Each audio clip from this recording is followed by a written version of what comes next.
Let's talk about Pro Church tools. Let's talk about your I guess movement into building the company and what it is that you're doing today. I remember first meeting you and you were doing video announcements, and then things have really developed from there. It's been so fun to watch your journey. I would love to hear your core why you started the company, how that has developed, and how your company has matured and developed, and maybe even where you plan on going, if you're willing to share some of that.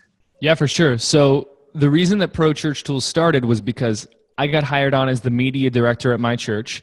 And to this day, my pastor will say, I just saw something in you, Brady, which means I had no skills, but he believed in me. Like, it's a backhanded compliment, yep. Meaning we didn't hire you on merit. We hired you on, personality or, potential. Let's do that. Potential. That's a good one.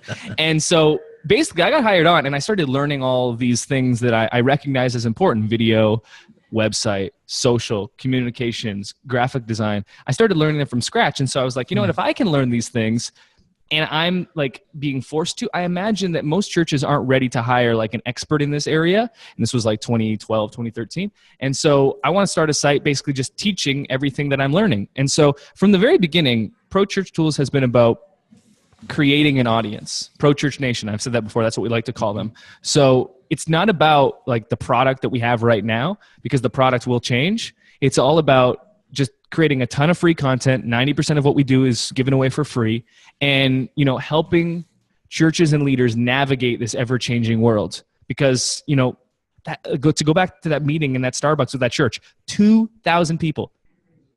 This man was the children's pastor and was allotted 10 hours per week on social. They didn't even have one person dedicated to it, which, it blew my mind. Like, this is a big church. So if you're a church of like 100, 200, 300, that's the average size church in North America. What are you doing? Well, you probably don't have a full-time person dedicated to it as well. And so we're here to come alongside you and really help you figure out those, other 167 hours beyond Sunday. And so we've done video announcements since the beginning. Right now, I think as of this morning, we work with 123 churches each week creating their video announcements, which is fun.